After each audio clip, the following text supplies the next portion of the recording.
how's it going, guys? Red Bigging here, and I'm here to do my trailer review, breakdown, analysis, review of a breakdown of the Star Wars Episode 9, the Rise of Skywalker trailer, teaser trailer of the trailer review of the trailer. Before we get into that, I want you guys to smash that like button. Just smash the like button. Just smash that. If you hit it 3 times, I promise you someone will suck your dick. I can't guarantee who it will be. It could be someone you're related to. That's not on me. I mean, I didn't tell you to.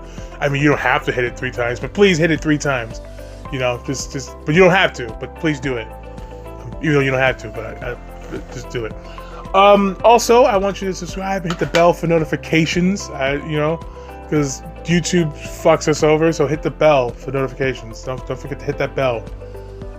Hit the bell for notifications. That's all.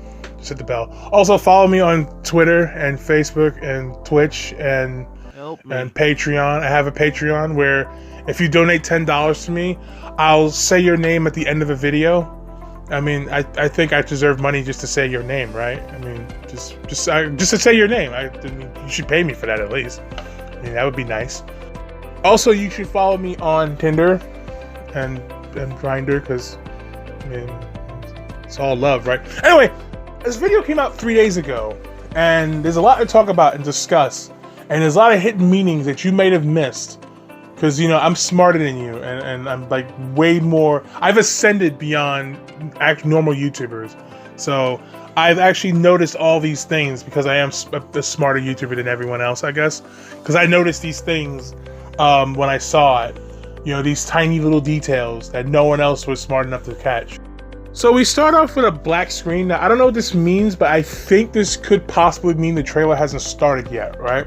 Also, if you look, you can't really see him, but you can actually see Drax there, but you can't really because he's standing so still that he's practically invisible.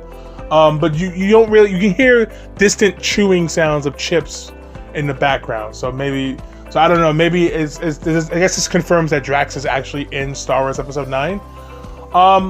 Then we see the Lucasfilms logo. Now, I don't know what this means. I think this means that Lucasfilm is working on this movie in some capacity. I don't know how that affects the plot of this movie. Maybe Lucasfilm is like a part of like the main plot between the Resistance and the First Order. Maybe they'll do something. Maybe they'll bury this franchise once and for all. I don't know what that means. So as we go forward, we hear heavy breathing in the background. Now, I don't know what this means, but I think this could obviously be a reference to the Star Wars Holiday Special when Chewbacca's uncle was getting his dick sucked by a black chick, which is kind of weird because Wookiees are known to be very racist in the actual lore. So this could be a reference to that in some way. We see Rey, and she's kind of squinting, and this could mean that the sun is in her eyes, and she can't really see very well at the moment. So I don't know, maybe there's a significance to that as well. Also, Rey is a woman, so if you pause the video, you get to look at the women as much as you want. So I would suggest pausing the video and looking at the women as long as you want. I don't know what significance that has. Maybe it might add to the plot of the movie just looking at the women. So feel free to do that. You might, which just confirms that you too are actually part of the plot in some way. So that actually, I mean, that's actually a pretty bold move on J.J. Abrams' part to make you yourself a part of the film by looking at the women. That's actually a very smart move on JJ's part. Also, Luke in this trailer also says we've passed on all we know. Now, I don't know what that means, but that could mean that he actually passed on all he knew. So I don't know. Maybe there's something that adds to that in the plot of the film in some way, shape, or form. And then Rey grabs her lightsaber. Now, I don't know what this actually could mean. I mean, this could be some hidden meaning behind the fact that she actually is grabbing her lightsaber, and that could mean something. It could be a euphemism for penis, I guess. I don't know. I guess it confirms that she might have a penis after all. I guess we don't know yet. You know, it would be a pretty significant part of the plot if they actually did that. So I think that would be great too. Also, Luke says that 1,000 generations live in Rey. So I don't know what this means, but I think 1,000 generations worth of Jedi actually ran a train on Rey. Like she took a lot of ghost dick. So that could be a very powerful moment for her character arc in the film. Now, if you look closely in this shot, you see something in the far distance. Now, I think this could be George Lucas himself. So George Lucas is officially a part of the Star Wars canon. Also, if you look very carefully, you can see a piece of his soul dying. I think it's probably because he never thought that someone could actually make worse Star Wars movies than he did. So yeah, I think George Lucas being a part of this movie is a big deal for the Star Wars universe. Then we see a shot of Rey just staring off, and I think this could be a reference to Back to the Future, more specifically the DeLorean. In fact, I think the DeLorean is actually in this movie, so I think there's going to be an actual Back to the Future Star Wars crossover in this film. Also in this shot, Luke says, "This is your fight," so I don't know what this means, but I think this could be Rey's fight in this movie. So then a text pops up saying every generation has a legend. So I'm not sure, but my guess is that every generation does actually have a legend. So that's a pretty big thing in this trailer. Pretty significant theme in the trailer too. There's a lot of themes in this trailer, and I think that's one of the big ones in it. Now there's also a long shot here, and I think this shot could actually be Snoke's face. I think Snoke's face is in this shot. It looks like it kind of has the same kind of texture to it as Snoke's face, and it has the same structure as Snoke's face. So I think Snoke's face is actually in this movie. And if you look closely, there's a thing that runs by the screen. That's actually the Roadrunner. You might have missed it. People say it's a TIE fighter. It's actually the Roadrunner. The Roadrunner is actually in this film. So now we have a major crossover event that can rival Avengers Infinity War and Endgame, where the Roadrunner, the DeLorean, and a whole host of other things are in this one movie. I really applaud J.J. Abrams. J.J. Abrams has my props for doing something so bold as crossing over a bunch of stuff on screen together at the same time. Then Rey lights her lightsaber, thus confirming the penis theory for the lightsaber. And she turns around and faces the camera. Also connecting to the theme of The Last Jedi, which is letting the past die. So she turns away from the past and lets it die. And then we see a pair of gloved hands, and I think this could be the gloved hand boss from Super Smash Brothers. This is turning out to be a really huge crossover. The gloved hand from Super Smash Brothers and his brother, the other gloved hand, are actually making an appearance in the new Star Wars film. Then Rey looks behind her, and this actually continues the theme of letting the past die, because she looked forward before, and now she's letting the past die by looking backward now. So she's letting her past action of looking forward die, and she's now looking backward behind her. Then Rey starts running, and I think the significance behind this is that she's actually running for her life. Although it's a very smart move on JJ's part to not have her run to the side away from the TIE fighter there.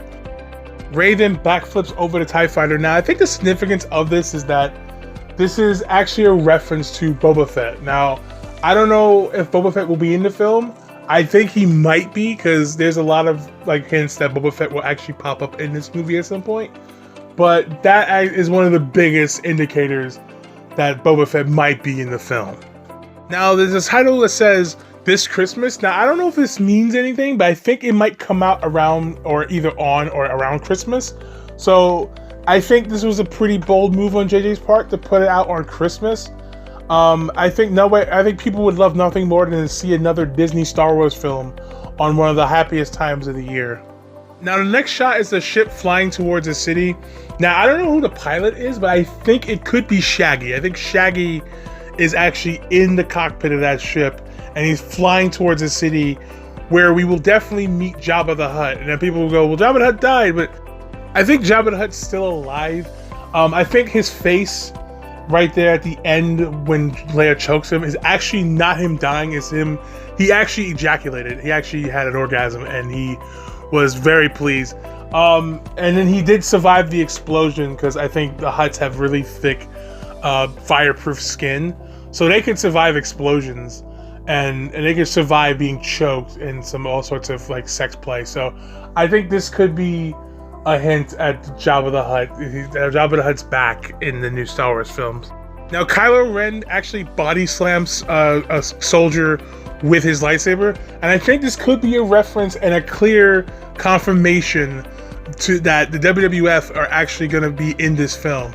So WWF will be in the movie, and they're going to do the stuff that the WWF does, you know? So I think having that crossover would be a very good thing for the WWF. So yeah, I think Kylo Ren actually does win the WWF Championship in this movie, and I think he will face off with Freddy Krueger in a Bop It match where they actually play Bop It, and it will culminate at WrestleMania where they actually will take on each other in a skip it on a pole match where the first man to grab the skip it from the pole actually has to play skip it, and the loser of the skip it match actually gets castrated. So there's a lot of significant things, a lot of deep meanings and themes and hidden meanings behind the stuff in this trailer. Then we see Kylo Ren repairing his mask, and I think this is a reference to Superman and the Man of Steel snapping Zod's neck. I think the connection between the two are very unmistakable. I mean, you can clearly see there's a clear connection and reference between these two films. Then we see Finn and Poe, and if you look carefully, Finn is actually looking off in the distance while Poe is looking at Finn's ass, thus confirming that Finn and Poe are in an intense sexual relationship. Also was confirmed that Finn and Poe like to shit themselves and use BB-8 to clear up the evidence. So that's actually a pretty bold move on JJ's part and Kathleen Kennedy's part. I think that was a very bold move, something that was set up very clearly in The Last Jedi. The theme of shit, it's actually very prominent throughout the entirety of that movie. Then you see BB-8 with another droid, and it was also confirmed that BB-8 and this other droid are also in an intense sexual relationship as well. I think this is a very bold move because you have to include as many people as possible as long as they're not straight white males. So I think that's the best way to have diversity, is have everything non-white, non-straight, and non-male. So I think they're doing a good job so far. And if they're going to be male, they can't be straight, and they can't be white. So I think they're doing a good job so far at being diverse and being as diverse as possible. Because diversity is all about not straight white male. So I think that's a perfect way to display that in the film. The next shot also features Lando Calrissian, and I think this scene takes place after Leia told him that Han Solo had died. And he's very overjoyed that he's going to get the Millennium Falcon back. So it's great. But also, if you really look carefully at the scene, you can see right at the moment where Lando Calrissian is going to die in this film. So I think he's going to die. And that's going to be a very, very consistent theme, which is letting the past die. I know people are going to bring up that Kathleen Kennedy said we're going to preserve the characters, but her response to that was letting the past die. So you have to let the past die and kill it if you have to. So they're killing off these characters, and that's a very good way to stay consistent with the theme of The Last Jedi. Also, if you look carefully here in this shot, the Millennium Falcon actually goes into hyperspace, and I think this connects to the whole thing between L37 to L3, the robot and Solo, and Han and Lando in the Solo movie. I think what's happening here is that L37, the robot from Solo, is now the Millennium Falcon, and that hyperspace scene was actually L7 having a orgasm, because Lando in the Millennium Falcon with L7's brain in it is actually having an intense sexual relationship. So that's lots of representation all around. A lot of representation all around. This is looking to be a quality product based on its representation. Then we have a shot of the title card saying, as the saga comes to an end. So I don't know what this means, but I think this means the saga might come to an end here. I honestly think this could mean the saga is definitely coming to an end with this movie. Which was also said, it's also a reference to what was said in Revenge of the Sith. So this is obvious reference to that, and also this could come to an end with this movie. I think this is a pretty bold move on their part to just end the franchise, put the final nail in the coffin. To actually end it on a high note, I would say. Then there's ships flying through the desert, and now this is an obvious reference to Star Wars Episode 1 Pod Racer. When they, like, it's really clear that's what they're doing, and I'm really glad they're including a whole bunch of stuff from the Star Wars universe, including Episode 1 Pod Racer. That's actually very good move. I'm so excited. I can't wait to see how this scene plays out. And then we see more of that intense sexual relationship between Poe and Finn, and this time C-3PO.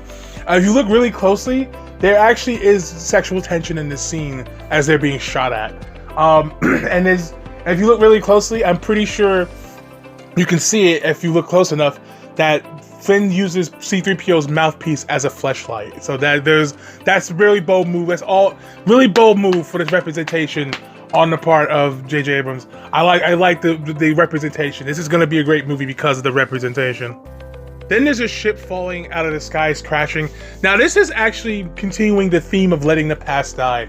So the guy got into the ship and he decided to let the past die by letting it crash. So this is really consistent with the theme of letting the past die. This is really a nice theme of the continuing from The Last Jedi. I really like the connectivity of the themes in this trilogy of films. Then we see someone holding a medal, and I think, and this is a very huge thing on the part of Star Wars, but the person holding that medal is actually none other than the great Betty White. I think Betty White being a part of the Star Wars universe is actually a very huge thing, a very big deal. Everybody and everyone wants to be a part of Star Wars. Star Wars is not dead. It's making money, therefore it means it's good by default. No bad movie makes money. Only good movies make money. So it's good to see that Betty White's a part of, one of the Golden Girls is actually a part of the Star Wars universe. In fact, I don't know if you caught it earlier in one shot, in the background behind Rey, you can see all 4 of the Golden Girls in the background. And I think that's a very nice choice to kind of build this shared universe, because everything's connected. So you can, if you watch this movie and then go into the first season of Golden Girls, you kind of see the connectivity between this movie and that first season of the show. Then you see someone hugging Rey. Now I'm not sure, but I think this is a CGI Princess Leia here, which is fine. I'm actually okay with them using her in the film after her death. They say there's no rest for the wicked, but you can rest when you're dead. Well, Disney, they're brilliant with this, because they say, well, you're not dead until we say you are, so we're gonna reuse her as CGI. And I think this is a bold move. I think it's a brilliant move on their part. And what? I know. I'm in the middle of telling them that now. Okay, I understand. I get it. Okay, okay. Just go. I'll finish this up, and I'm trying to. You pay good money for this thing, okay? For me to tell people how good this shit is. Just let me finish. Let me finish this up. Okay, all right. Thank you. So yeah, I think this is a bold move on Disney's part. They can do no wrong. They're perfect company. They're a brilliant company. They've never made a bad movie. Every movie they've made so far is good. So anyone who says this is bad, they're just sexist, racist trolls. That's all. Just ignore the bad reviews. Only focus on the good stuff. So, like, for example, there's a shot afterwards where, Luke first of all says that, we'll always be with you. I think this means he's gonna be always with her. So, with Rey. So that's a good thing. That's pretty good. I think it's all about letting the past die. So Luke died in The Last Jedi, and he decided to let the past die by coming back from the dead as the Force Ghost. So he's letting the past die. That's really consistent, brilliant way to stay consistent with the themes of The Last Jedi. And then there's Rey, Finn, Poe, C-3PO, BB-8, and another robot, and they're standing around. And I think they're just staring at something. So I don't know what they're staring at, but they could be staring at a big thing. And then they cut to the next shot, and then they're also staring at a Death Star. So I don't know if those two scenes are connected. Maybe they're not connected. Maybe they're staring at the monster, the camel monster from The Last Jedi, and they kind of carefully edited to make it look like they're staring at the Death Star, because it makes sense. And this makes perfect sense for the Death Star to be, or at least part of the Death Star to be on this planet. I mean, they're letting the past die, by ignoring what happened in the original trilogy. So that part in the original trilogy in The New Hope, when the Death Star exploded, this is continuing once again the theme of letting the past die. They decided to ignore the fact that the thing was completely vaporized and decided to have part of it on this planet. So they're letting the past. So J.J. Abrams is also continuing the themes within his own life, in his own script, in his own film, of letting the past die by ignoring the fact that this thing was vaporized in The New Hope. So this honestly is a brilliant plan on JJ's part. He is like the Kevin Feige of this universe. He's really making things connect in the most sensible ways possible. So then they cut to black, and I don't know what this means, but I think they're cutting to the next scene or something. But they're cutting to black. So this black screen could have some significance to the plot of the film. It could be a metaphor for the film itself.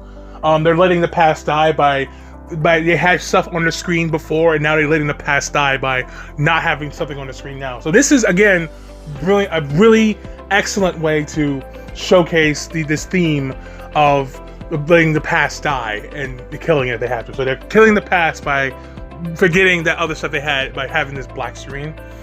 But Luke also, before that, says that no one's truly gone. Again, they're letting the past die. Do I need to say more about letting the past die? Because no one's truly gone. They're letting the past die. They had their life. They lived their life, but they decided to let the past die and say, fuck it, we're coming back, right? So that's A1 top-notch screenwriting right there. This is brilliant. One of the best parts of this trailer is how much they stay true to the themes that were explored in The Last Jedi. And then it's a black screen some more, and I think we're waiting for something. We're meant to wait for something in this black screen. And then something happens where you hear this noise. Now, I believe this is laughter. I can't tell, but it's probably laughter, right? I don't know what significance the laughter has to do with the story. I'm pretty sure it will connect into the plot into some way, shape, or form. But then it occurred to me that this laughter actually could be that this is the return of one of the best Star Wars characters to ever exist, which is Joenko the Lava Beast. And I cannot believe we're gonna get Joenko the Lava Beast in a Star Wars movie. This is a brilliant and bold move on the part of J.J. Abrams to include such a brilliant and well done character into this movie franchise. It really shows the level of care he has for this. And then you see it, the title and the subtitle of the movie, Star Wars: The Rise of Skywalker. Now, I noticed the title is blue. Now, I don't know what this means. This could be, and I'm just speculating here, but this could be a reference to Avatar. And not that Avatar, the Avatar from like 2010 or 9, whichever year. I think this is a really great way to include him into the Star Wars cinematic universe by referencing him through the color of the Star Wars logo. That's brilliant. That's top-notch A1 attention to detail there. Now, I don't know what the Rise of Skywalker means. I think the Rise of Skywalker means that Skywalker is rising. So there's that. And the stars in the background could mean they're going to be in space again. So there's a lot to unpack from this trailer. I think this is probably one of the best trailer I've ever seen in my entire life. I feel like an 8-year-old again just watching this. It's amazing. Nothing's wrong with this trailer. Again, sexists and racists will hate the trailer, but anyone who likes the trailer, you should listen to them because they know what they're talking about. Okay, so I am really excited. I hope everyone else is. Otherwise, you're a sexist and racist. But if you did like it, be sure to hit that like button, smash that like button, hit the subscribe button, hit the bell for notifications. Then comment, tell me how good the video was. Then you can follow me on Facebook, Twitter, Twitch, Pornhub. You can follow me also on Tinder, Grindr, Christian Mingle. I have a Christian Mingle account somewhere. And also, if possible, can you just become a Patreon? If you give me money, $10 a month, I will say your name in a video. I think that's worth your money. Just me saying your name in a video, just $10 a month. I could say your name in a video at the end of a video.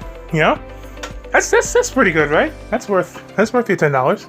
Also, this video is sponsored by BetterHelp. So if you can just follow BetterHelp. It's a great online therapy service if you're suffering from depression. Just go to BetterHelp and you might get someone, you know, but it's worth it. Trust me, it's worth the $20 a month, I guess. But as always, my name is Phil DeFranco. You've just been filled in. I love your faces, and I'll see you tomorrow, maybe. I thought I'd be getting some good fucking money for this. Where the fuck is that guy? Hey! I want my damn paycheck for this fucking video. I have to praise this dog shit. At least you can do is pay me.